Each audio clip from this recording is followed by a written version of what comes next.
Do you wish you had gotten married earlier? Do you wish you had settled down with one woman, gotten married, been stable in a stable situation, and focused on basketball and became the best Michael Beasley you could become?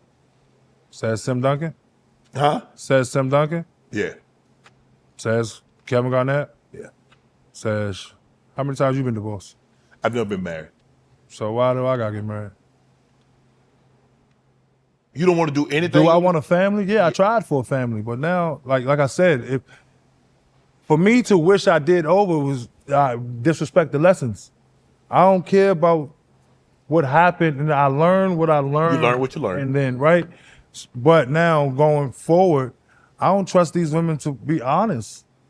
Okay. They can't go out, like, okay, I ask women, Judgment Day, the all-knowing, Yeah, the omnipotent one. what do you say? How do you say it? What do you wear? And how much makeup do you got on? I know if I created something and gave y'all everything y'all needed and y'all came back and made this, I'd be pissed. Do you think it's hard to find the woman in the NBA? Is it hard for you as an NBA player to find someone, you find your forever partner? Or do you need to have met her before you got into the NBA? Everybody's different. Ray Allen got the dopest wife. Mm-hmm. They've been married for a long time. Bron's been married for a long time. Bron, Steph Curry met his wife, I think, in college. Y'all disrespect Bron. Bron is literally life goals. Literally life goals. Only thing you can say bad about him is his shot. Been married to his high school sweetheart, still. In the NBA long as, right? My son is in the NBA and my other one is coming. Yes. Shut up. If I'm right? I read that when you came back to Miami, you tried the LeBron diet. Yeah. Did it help? Hell yeah, man. Nigga. What? So he don't, bro. When it comes to winning life, in music, it's Drake. Yeah. In sports, it's LeBron James. I don't care how much you hate this guy. I don't care how he's a billionaire playing basketball. He spends $1 million plus on his body. Bro, he's 40 what? 41. He's been in the NBA since 18. Yeah. Okay, let's reverse that. Like, he's been in the NBA more than half his life. Yes. He's doing something right. Right. So when I got next to him, I just did everything he did. You know, I'm talking about down to the ice cream and chocolate chip cookies. Real shit. And then, but I never been, bro, I came out of college, I was 240. Right. Bro, when I was next to LeBron, I was 265.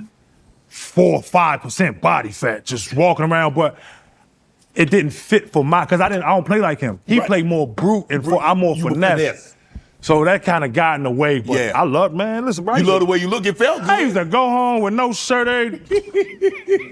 What, man? Hell yeah. But, like, I just never been that big before. Right. Like, in college, like Scott Greenwell, like I didn't notice at the time, but he made my body perfect for me. Yes. That's why I was able to do what I was in college. Yes. And I just didn't, like, I actually wanted to take him my whole career, but that, whatever, things like, and I love him to death, so he ain't never do nothing wrong to me. It was me on him. But LeBron, I was 265. Yeah, I just don't eat that much. He eats 2-3 times a day. I'm used to eating once a day. Right. The big three in Miami.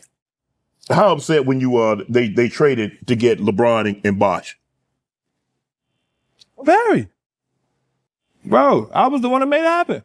Like, now this is why I love Pat Riley, because he's just as honest as they come. And now maybe he was telling me, maybe he knew before he was telling me, but he sat me down and he said, bro, I'm not trading you, because, you know, it was trade rumors. Like, I ain't trading you. He said, the only way I would trade you is if I can get Bosh and Bron at the same time. That's literally, he said those words to me. You understand? So I remember being in my house, I was in the sitting room, falling asleep, waking up to my phone going off. So everybody telling me I was going to Minnesota. You know? So that was like maybe 2-3 weeks apart. But when it happened, it was just straight to Minnesota. I was just upset. It was like, damn, man. But whatever. I was mad. Yeah, I was mad. Bron, my favorite player. Bron, the first player I told my mom about.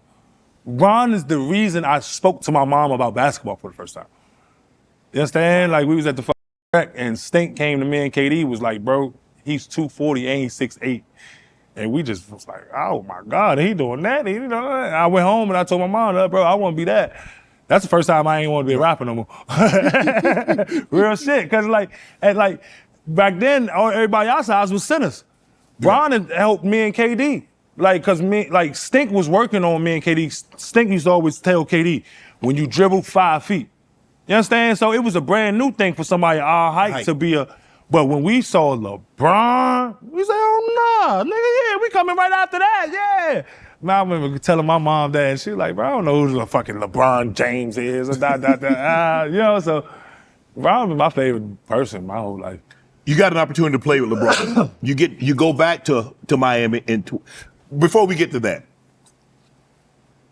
why weren't you more successful in Miami? Looking at your college career, Bees, I ain't gonna lie. Being honest with you? Yes, please. Because everybody gets drafted to their own situation. Mm-hmm. Okay.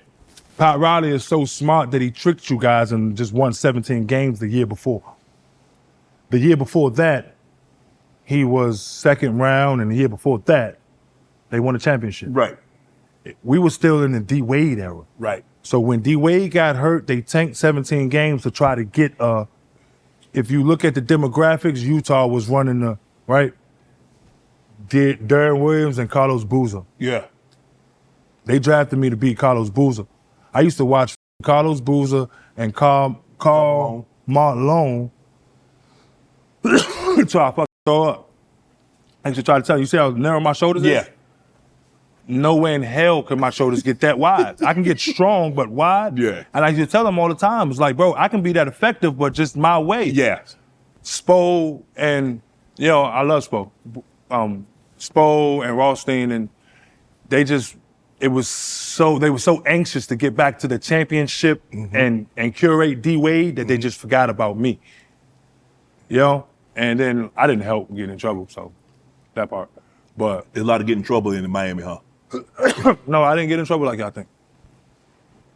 I got in trouble just trusting the wrong people. Okay. Yeah. I got in trouble. What we said, just being around. Yeah. And just one of them people I was around with my teammate. But no, I didn't get that's the part of the narrative I hate. I didn't we're 11? Yeah. This is literally the first time I've ever been in. I don't do things like this. I don't go to this doesn't attract me, this doesn't excite me. You understand? If you wasn't as cool as you was, I was gonna check you about having me here. But I don't do shit like this. So I didn't get in trouble how everybody think I got in trouble, but I ain't, I'm not innocent. Want to join Club Shay Shay? Become an official member by hitting that subscribe button, where you never know who's going to be joining us for drinks and conversation. Don't be late to the party because we like to do something before 2 something.